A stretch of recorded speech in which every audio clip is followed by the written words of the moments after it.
No me digas. No me digas. No me digas.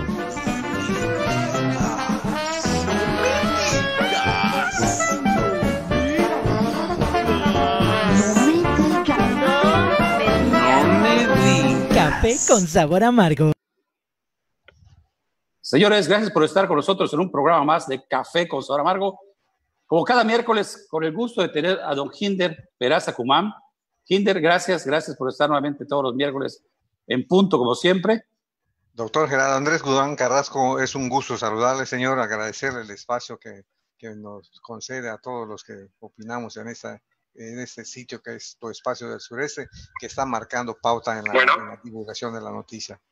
Pero además, Hinder, hoy tenemos el súper gusto de veras de tener a un súper invitado así de lujo, el doctor Alejandro Guerrero, especialista en infectología del ISSSTE, una persona de mucho conocimiento, el cual a las enfermedades infecciosas. Y Alejandro, gracias nuevamente por acompañarnos. Ahora sí lo logra estar con nosotros, Alejandro. Sí, ¿qué tal? ¿Cómo estás? Muy buen día y saludos a tu auditorio. Pues vamos a empezar, mi querido Hinder, en muchos temas, pero incluso yo platicaba contigo, Hinder, y con Alejandro Guerrero, que estamos en la fase más importante, que es la fase 3, que comenzó prácticamente ayer, Alejandro. Y decía que era importante tener tu presencia como médico especialista y que nos informaras de la importancia de esta fase 3, qué hacer y qué no hacer, Alex. Sí, bueno, en realidad la división de la evolución de la pandemia en nuestro país se decidió caracterizarla en 4 fases, de acuerdo a cómo se fueran presentando la diseminación del virus en la población. Entonces, el día 21 de abril, o sea, el día de ayer, se determinó por parte de las autoridades sanitarias que entrábamos en fase 3. ¿Qué quiere decir esto? Que es más grave, sería la primera pregunta, o que se ablanda la situación. Para el público podría ser cualquiera de las dos cosas.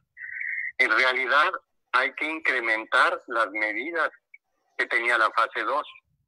Esto es, en primer lugar, se extiende el tiempo de cuarentena, que había quedado más o menos para el 30 de abril y se extiende hasta el 30 de mayo, en general en todo el país. Por regiones, estados o municipios habrá flexibilidad a partir del 17 de mayo. ¿Qué quiere decir esto? Que de acuerdo al número de casos que haya en esas regiones o municipios de cada estado y cómo lo determine la autoridad estatal en cada estado, se podrán iniciar algunas actividades que ahora están suprimidas. Entonces, la fase 3 es incremento de las medidas de la fase 2, sana distancia, estancia en casa, protección de las personas vulnerables, adultos mayores, embarazadas, enfermos con padecimientos crónicos y personas vulnerables, como pueden ser con personas con trastornos mentales, etcétera, ¿no? Oye, Alejandro, pues yo veo incluso ahorita como que la gente no entiende que es la parte más importante y hay gente que está saliendo a la calle, ¿no? Sí, bueno, habría que decirle a las personas que están saliendo a la calle que revisen si alguna vez habían conocido del número de fallecimientos en tan pocas semanas de trabajadores de la salud. Médicos, enfermeras, camilleros, nutricionistas, etcétera, que en todo el país han perdido la vida en estas últimas 4 semanas, y esto no es gratis. Esto se debe a que el virus ha iniciado una circulación en los hospitales y en las clínicas, y va a ser más en un pico que se calcula sea entre el 6 y el 10 de mayo. Esto es, en la fase 3, la cantidad de pacientes con diagnóstico de sospecha en cualquier etapa de la enfermedad leve, moderada o grave se va a incrementar terriblemente y se va a ir a los hospitales a saturar los servicios, cosa que la población no está tomando en cuenta. Esto habría que decirle a la población: tienen que hacer caso de las medidas que se han estipulado. Don Hinder, ¿alguna pregunta al doctor? Pues,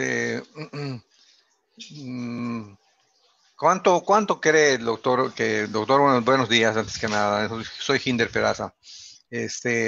¿Cuánto cree, doctor, que hay en cuanto a cumplimiento de la población de las medidas estas que acaba usted de decir? Yo especulaba el otro día que había un 80-20, es decir, el 80% de la población hace caso a los consejos oficiales y el 20% no. ¿Cuánto calcula usted que sí cumplen y cuántos no?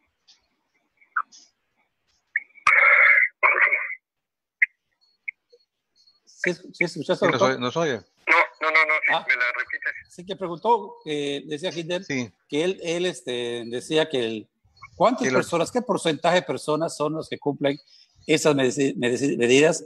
Hinder decía que aproximadamente él consideraba que era el del 80-20, calculaba. ¿Es el 80-20 o es un 70-30? Porque he visto que hay más gente que está saliendo más a la calle ahora.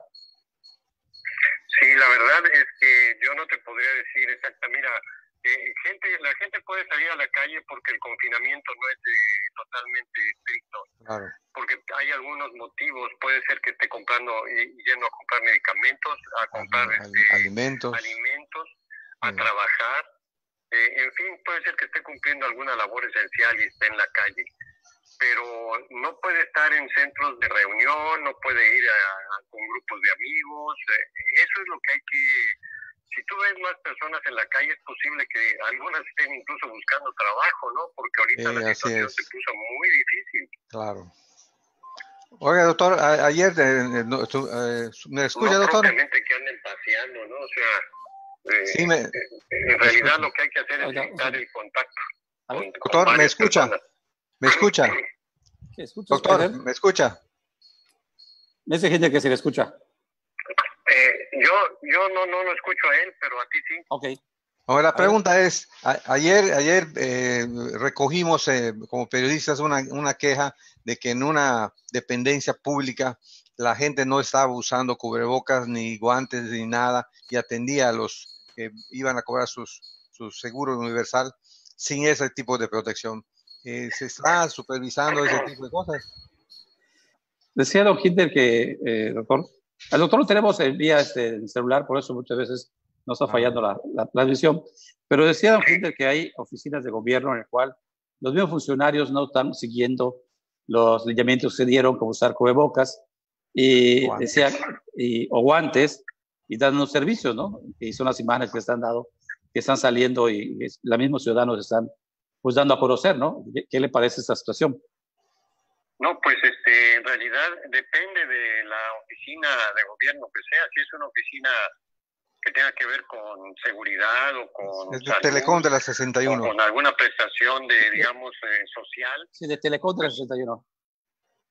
¿De Telecom? Sí, de Telecom. Es la de... sí, es donde pagan los... Sí, Telecom. Sí. Telecom es esencial. Sí. Es esencial. No puede cerrar, ni los trabajadores pueden hacerse a un lado.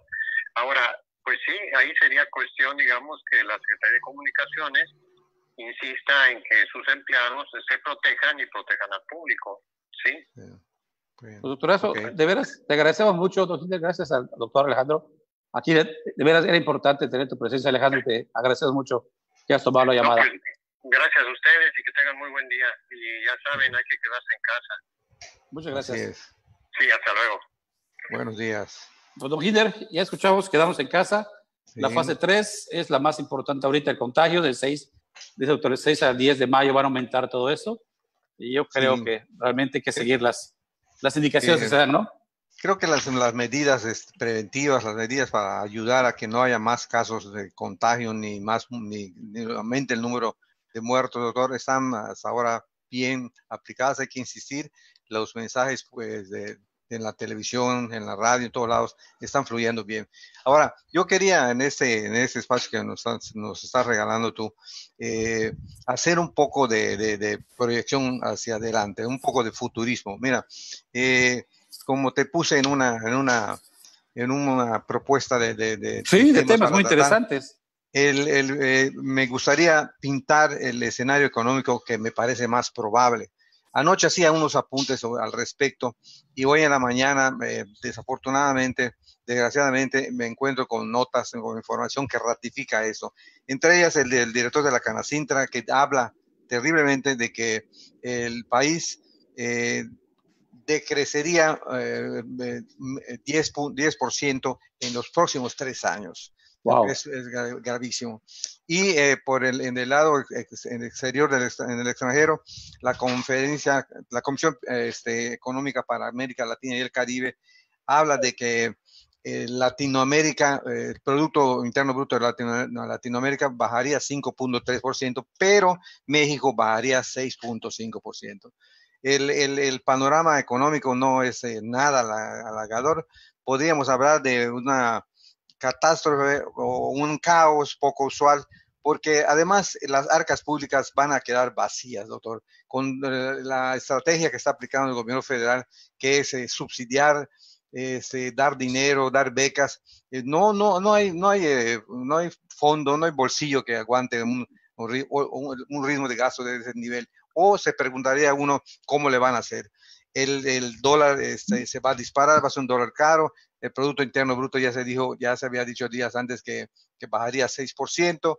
El petróleo ayer estaba regalado, tenía una cosa increíble. Yo llevo 40 años viendo las fluctuaciones del petróleo, del precio del petróleo internacional, y nunca se había presentado una situación como esa. Oye, Hitler, pero la gasolina no bajó, la gasolina. Bueno, hay bajas, tal vez no tan drásticas como el petróleo, porque le tenían que regalar, pero por aquí, por mi rumbo, hay varias gasolineras que están ahora en 14 pesos el litro de gasolina. Incluso vi una de 12.99.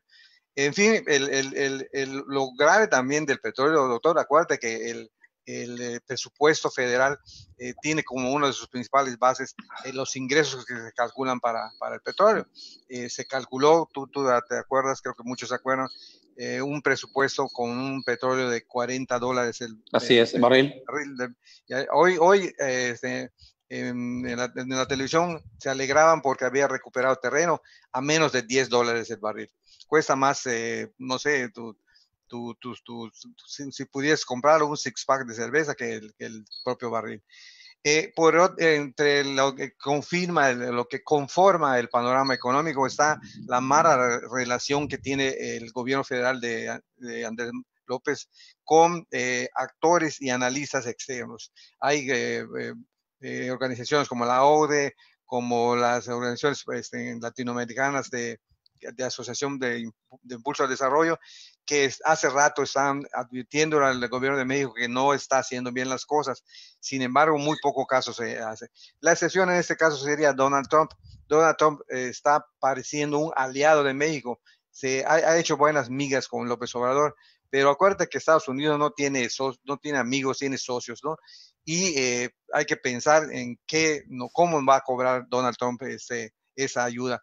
La ayuda, por ejemplo, para que México cumpla la reducción de 400,000 barriles de petróleo al día, solo prometió rebajar su producción 100,000 y Estados Unidos ofreció a rebajar los otros 300,000.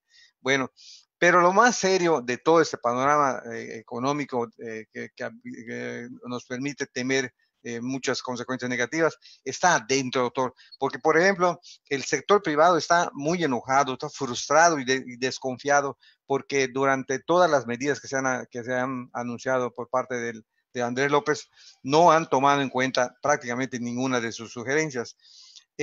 Otro sector social, el de los que les llaman chairos, que son los seguidores a ultranza del presidente López Obrador. Hasta ahora parece ser que se han mantenido firmes en el apoyo al tabasqueño presidente. Pues está pagándote. Exacto, el detalle es ese: ¿hasta cuándo van a aguantar si les dejan de pagar? Si les dejan de dar dinero, ¿crees que se van a mostrar fieles? Yo he visto en mi pueblo, que la gente va donde le den, ¿no? Entonces, si la situación no mejora, si se acaba el dinero del presupuesto, porque el presidente no reorientó el gasto, tomó fondos de otros lados. Por ejemplo, hoy reiteró fideicomisos, los fideicomisos, ¿sí? A los burócratas de directores para arriba les van a bajar 25% de sus salarios. Creo que ya les habían bajado un tanto. Entonces, si se gasta, se acaba el dinero, los chairos, la base popular del presidente López va a seguir firme. Y hay la clase media casi siempre ignorada, pero que todos dicen que es clave para la situación económica de un país.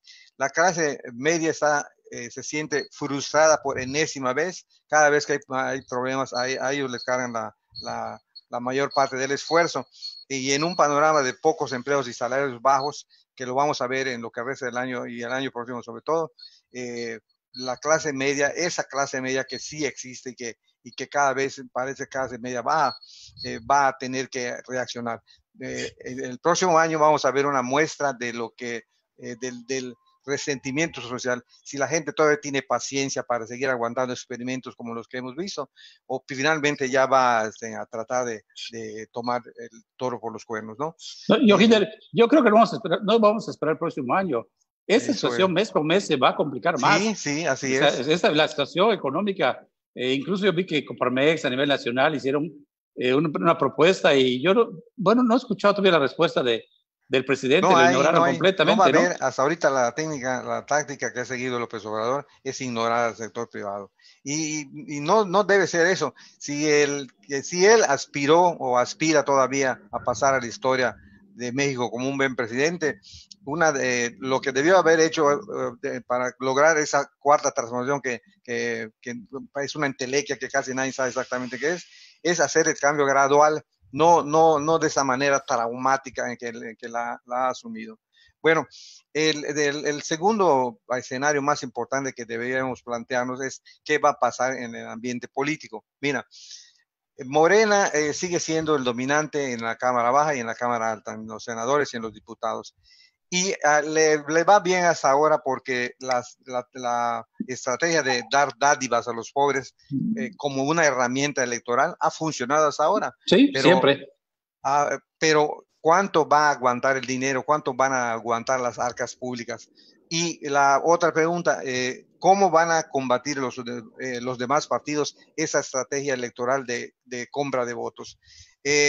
No hay partido fuerte, aparte de Morena, que en muchos estados como Yucatán, por ejemplo, que prácticamente no tiene mucha estructura con la cual trabajar.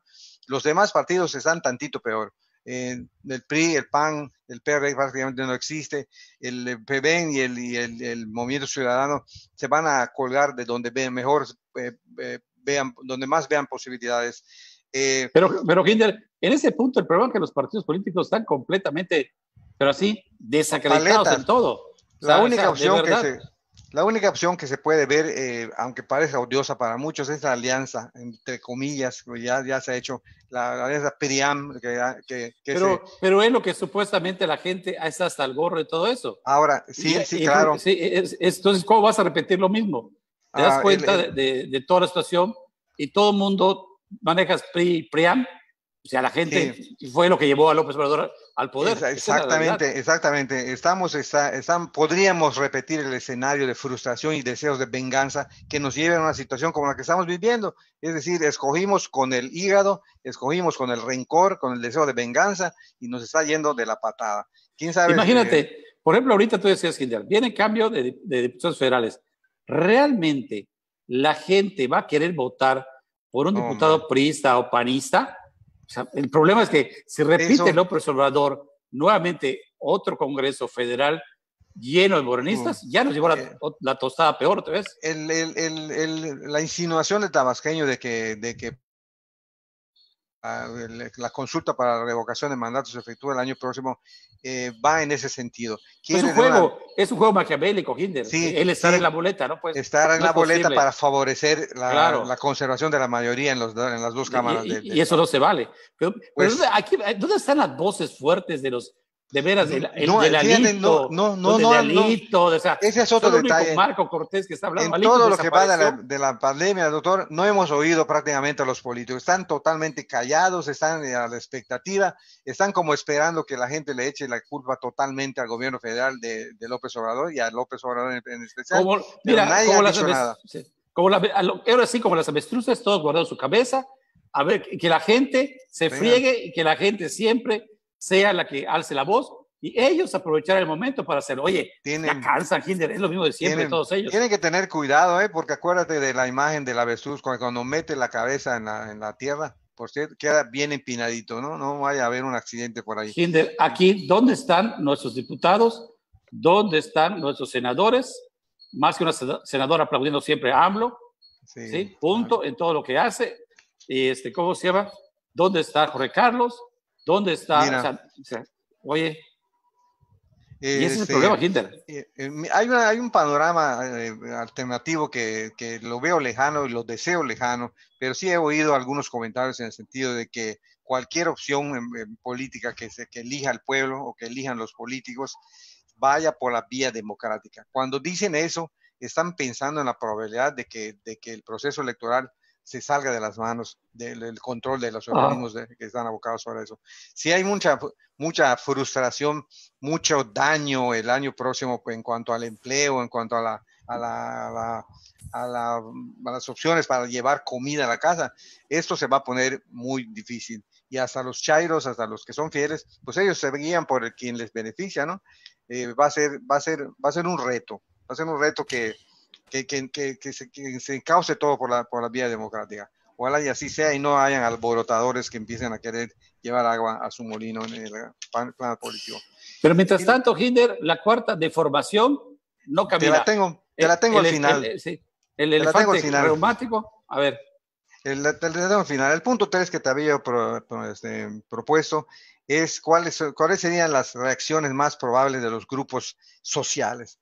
Ya decíamos nosotros de los seguidores de López Obrador, los que haga lo que haga lo siguen, los chairos que uno se pregunta, ¿van a seguir fieles si continúan los regalos de dinero?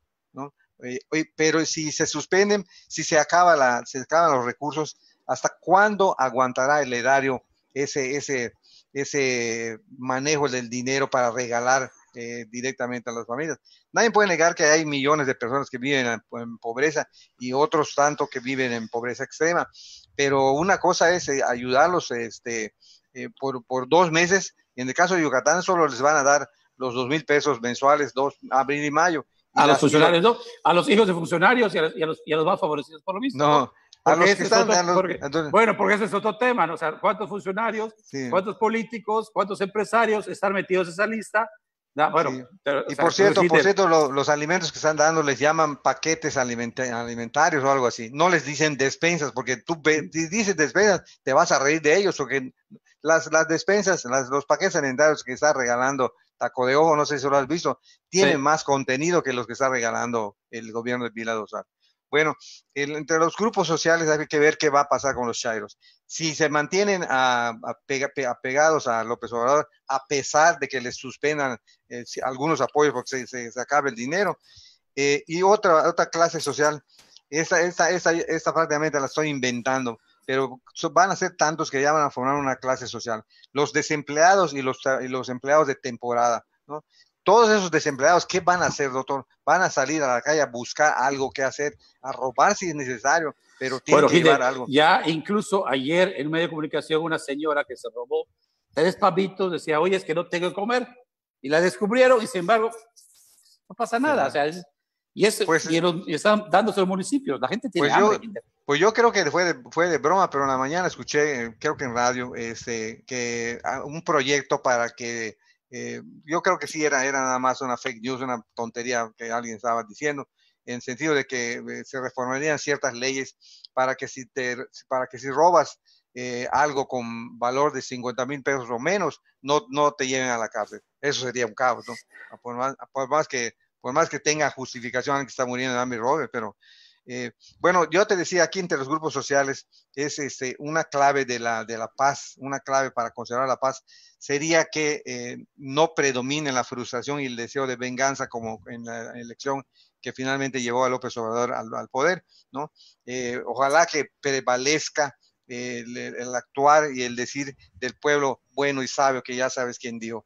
El pueblo puede ser bueno y sabio, pero si tus hijos no se están comiendo, si no tienes para pagar, si te cortan la luz, porque la CFE dijo que pase lo que pase, tienen que pagar, ¿no? Así es. Entonces, ante tanta necesidad, los diferentes sectores sociales van a reaccionar de diferente manera y vamos a pagar todas las omisiones que hemos cometido a lo largo de 60, 80 años, formando ciudadanos que no son, no acatan cabalmente la ley, y cuando ven oportunidad de aprovecharse de alguna corrupción, se meten y la aprovechan.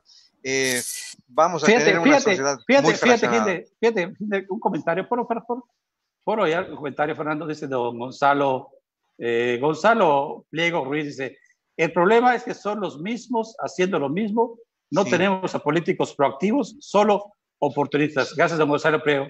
Totalmente de acuerdo. ¿Sí? Totalmente de acuerdo. Y ese tipo de políticos que pasa agachado, que pasa despacito para que no se den cuenta, está ahora moviéndose en una sociedad fraccionada, cuya mayor preocupación es la subsistencia, doctor. Nadie está pensando en ética, en moral, en lucha contra la corrupción ni nada. En el peor de los escenarios, el peor de los escenarios de la cuestión social es la ocupación de calles y otros espacios públicos por gente que no tiene trabajo y no tiene manera de allegarse de recursos. Ese sería el peor escenario social. El de la protesta que ya habíamos visto, por cierto, en las épocas de López Obrador como gobernante del Distrito Federal o de la Ciudad de México. Y el último punto, si quieres, de una vez lo acabamos. El cuarto punto, ¿cuál es el futuro inmediato y a mediano plazo de Andrés López y de la Cuarta Transformación? Mira, el lugar en la historia que estaba buscando Andrés Manuel López Obrador está en duda, porque también está en duda su comportamiento en la recta final de su mandato. Si de verdad va a dejar el poder a los 6 años, no sería la primera vez que un político que llega a la máxima investidura de un país traicione su palabra y atienda el pedido de las masas, así se dice, el pueblo lo quiere, y se relija. Ese es o hace eso o da un paso para atrás y permite que continúe la democracia, que va a ser las próximas elecciones federales van a ser muy especiales, muy conflictivas, o permite que las fuerzas políticas actúen libremente buscando que haya una transición democrática, que por lo menos la democracia quede indemne después de ese sexenio. La situación apenas está empezando esta semana con las cuestiones económicas, doctor. Todavía nos falta ver en qué va a acabar esas intenciones de por lo menos 4 o 6 estados que quieren romper el pacto de cooperación fiscal, ¿no? Ya nos meteríamos a otros terrenos que han causado daños sociales muy graves en otros países como España, por ejemplo, ¿no? Donde hay un separatismo, cada región se quiere. En la región vasca, por ejemplo, en Inglaterra también con el delito eterno de diferencia entre Escocia e Irlanda. Si no tuviéramos tanta población pobre, de pobre educación, poca preparación política, este tipo de problemas que genera el centralismo a ultranza que sigue padeciendo México, ya hubiera hecho que está en problemas de... O sea, gente, que regresamos al presidencialismo imperial. Sí, todos lo quieren decidir en el centro. Y en cuanto a la Cuarta Transformación, la pregunta es, ¿quedará algo en concreto de la Cuarta Transformación? Porque concluir, una de las claves sería, y en eso insistió ayer López Obrador, es que concluyesen los grandes proyectos faraónicos, como le llaman sus detractores. Si concluyen esos programas, específicamente el Tren Maya, la refinería de Dos Bocas. Oye, ¿y para qué queremos una refinería? Exacto. Sí. Bueno, podríamos comprar petróleo que está regalado, nos pagan por llevárselo, bueno, y entonces dejarlo para que lo refinemos. Está durísima la cosa. No sé si has visto imágenes del lugar donde se quiere construir esa refinería. Es un pantano, es una ciénaga muy difícil de preparar para una construcción, pero bueno, ahí dijeron que se va a hacer porque además es su tierra. La 4T también otra forma de que la 4T se quede como una realidad, que sirva de base para nuestro futuro desarrollo, sería que la 4T deje mexicanos mejores de los que encontró cuando empezó, que cree mexicanos más conscientes de sus responsabilidades, con más valores éticos, con más participación ciudadana, que no deje que las cosas de la política las decidan solo los políticos.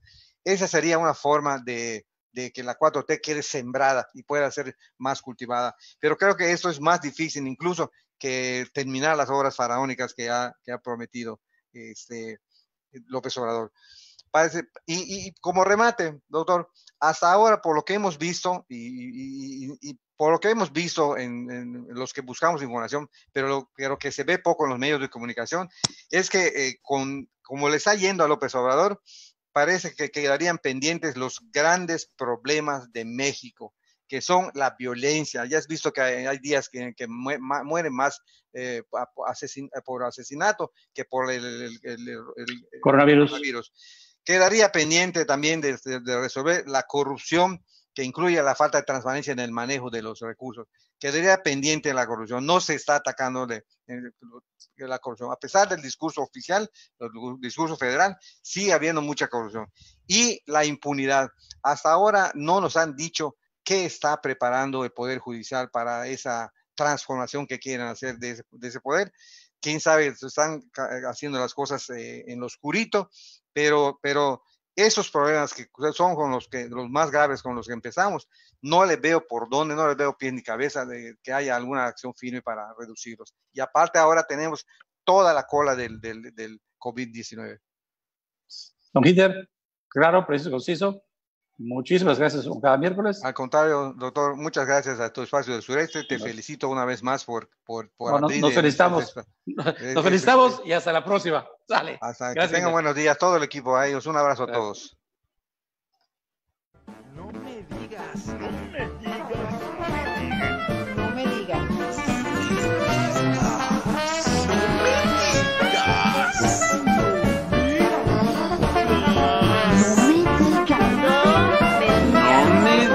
Café con sabor amargo.